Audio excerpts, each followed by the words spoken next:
Welcome to The Right Focus, a podcast for writers, newbies, and veterans, and everyone in between.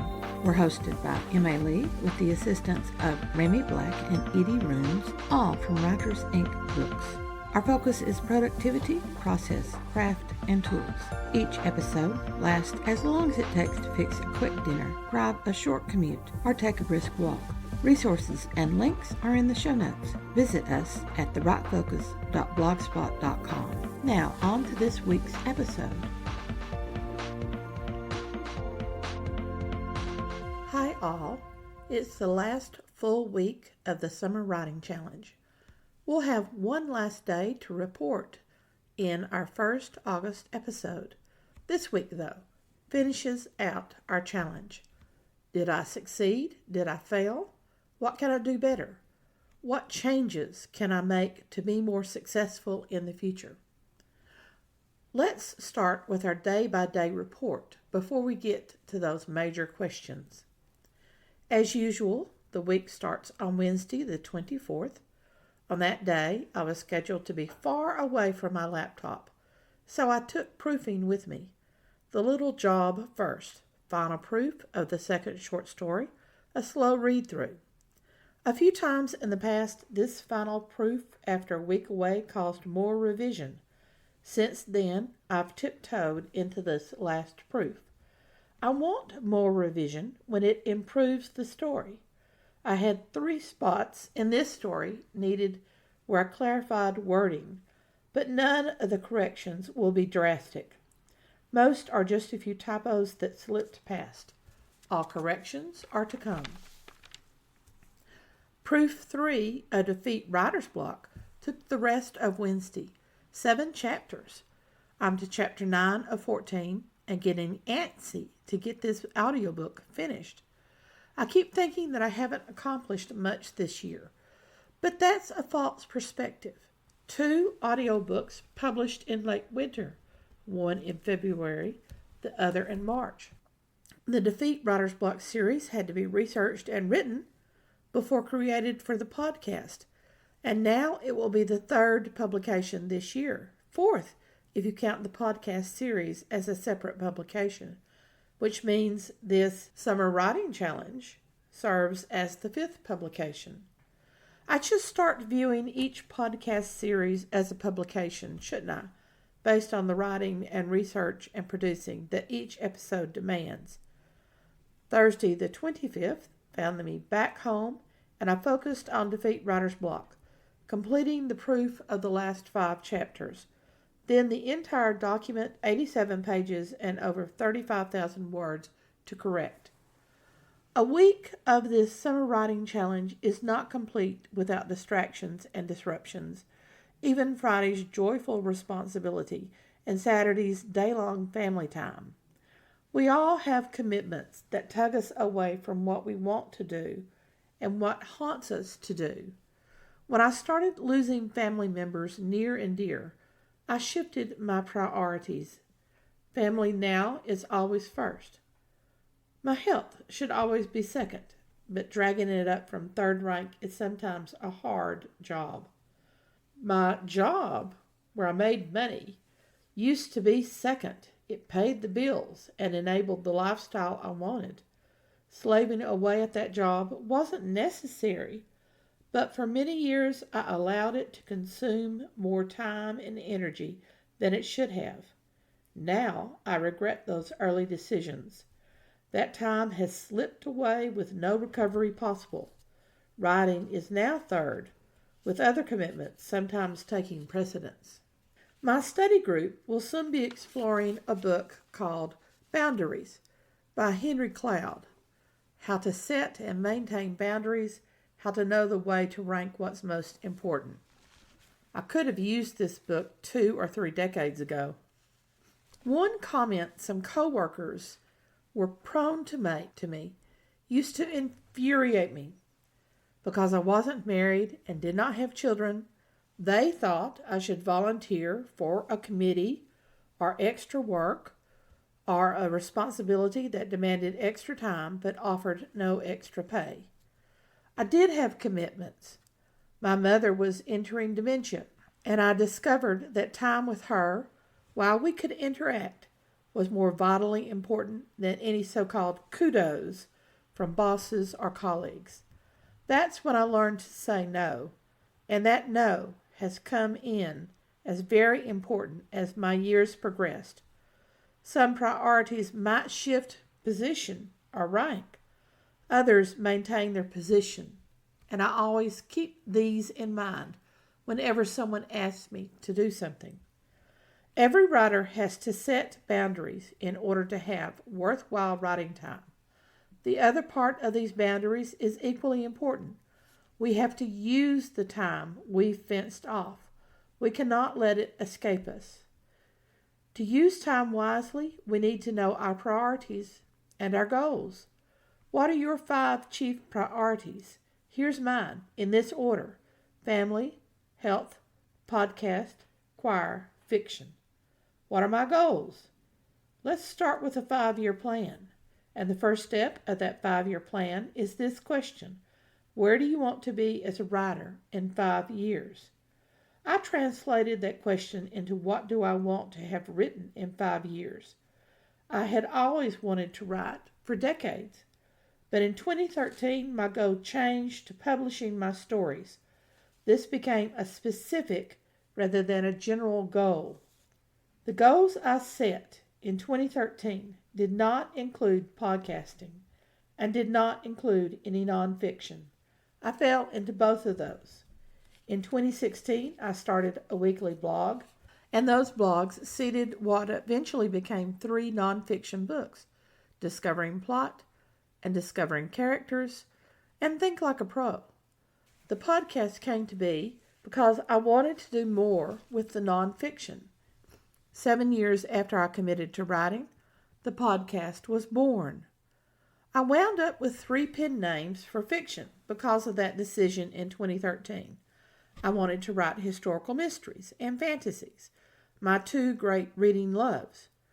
By 2015, I was publishing my writing exactly to plan. 2025 will be the 10th year anniversary of publishing. Things have changed a little. I've tweaked the goal a few times to become more specific. Specificity is the key to goals. Make them SMART. S-M-A-R-T. S for specific. Exactly what you're writing. M for measurable. Words, pages, projects. Those are measurable. Achievable. Everything you can control. A. R in SMART is relevant. What's related to the goals is only what you work on. And time, the T in SMART. This done by this date. SMART goals give us satisfaction. And the best boundary question for the extra time we can squeeze out of our busy lives after we factor for our priorities like family and health is WIBO. Would I be better off writing? I climb down from the soapbox now. I may be using this soapbox to justify 2 days lost to family. I'll accept for an hour. I used that hour to start the metadata on Findaway Voices for the Defeat Writer's Block audiobook, and the publication date is now set, August 8, 2024. The metadata required a finalized book description, so I had to do that. Then I realized that in my hurry-up, I had things out of order.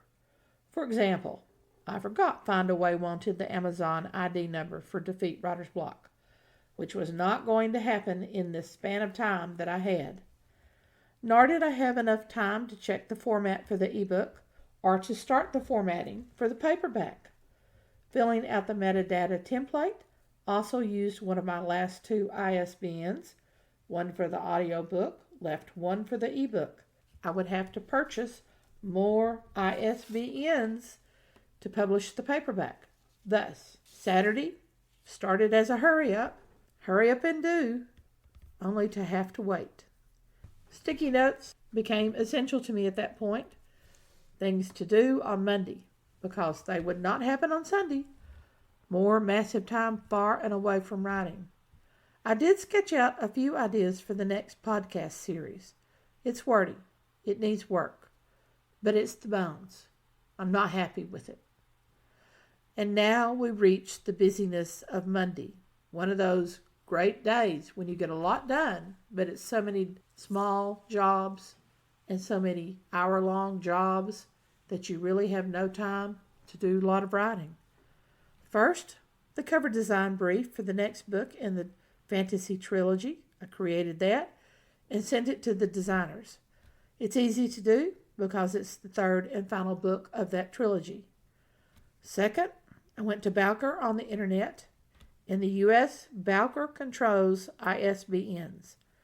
I had neglected to update my last 4 ISBNs, so that had to be done. Title, cover, description, type of work, whether it's print or audio or ebook, and you need a different ISBN for each one of those.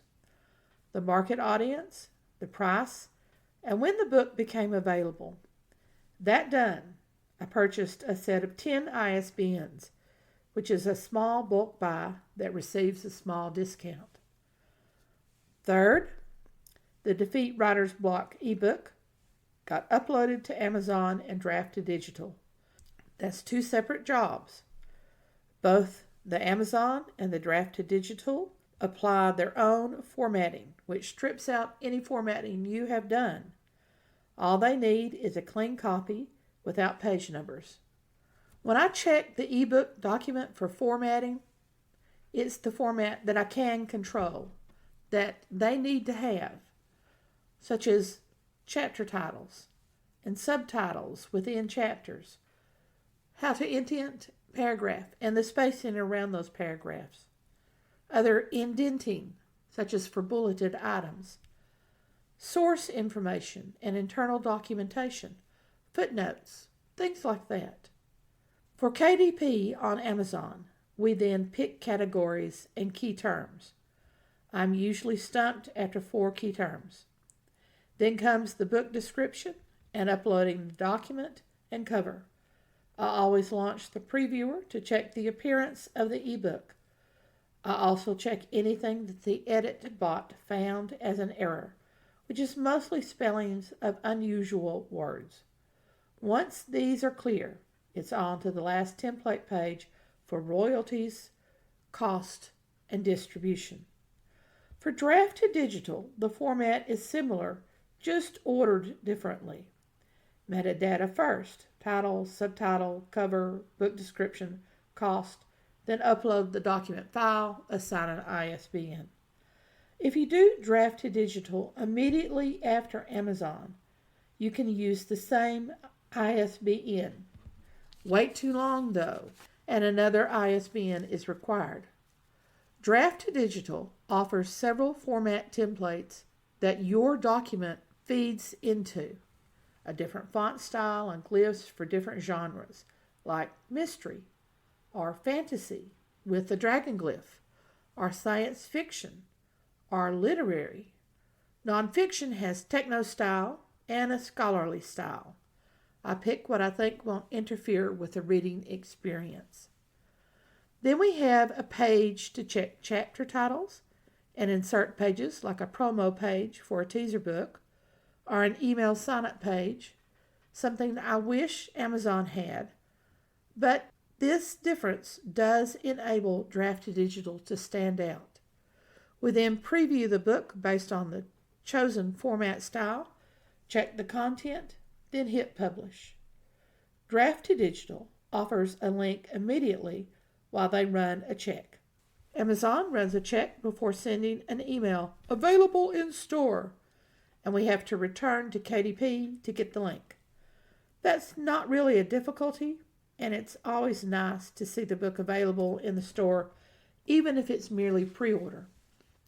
Draft to Digital sends an email as each distributor, like Kobo, Barnes & Noble, Apple, approves the book for their stores. I'll be flooded with emails for the next little bit, and it's interesting to see how the library distributors like Hoopla lag far behind the retail distributors. Fourth job on Monday, setting up the paperback format based on notes I have about the KDP template.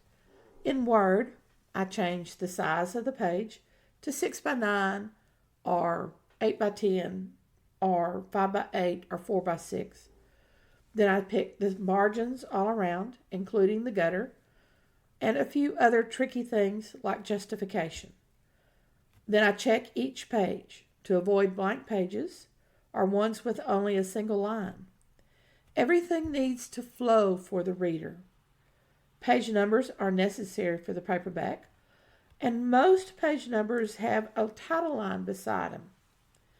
Then it's update the table of contents and fix any problems there. And the paperback is ready to publish. In early days, I created a PDF to upload. Now I just upload the formatted document. The PDFs used to print a little blurry, and that's not good. I did have to tinker with the paperback cover creator, which became the 5th separate job. The creator ignored my created image that I wanted to upload to KDP, and it tried to impose its own words over mine. That was a minor hassle to fix. Then the creator needed a book description and an author for the back. For all the tedious tinkering, the paperback is now also on pre-order. But the thing that started today's odyssey of jobs, the metadata for the audio files, that still has to be updated, and the MP3 files uploaded to Findaway Voices. 6th job, then, is a to-do list specifically for the audio files. They have to be uploaded in a specific order, and they have to have exact titles. This to-do list becomes my checkoff guide. 7th and last job today, I gathered everything that remained in the Defeat Writer's Block documents, final and rough and book description and notes, and placed them in the binder. Then the binder will go into storage. That book is done, except for 2 last tedious jobs, uploading the audio files to Findaway and working out the promotions. Tuesday the 30th became a busy day before I blinked my eyes open, so this podcast is the first thing and maybe the only thing that will get done today. I have one more official day, Wednesday, July 31st, and 3 major jobs.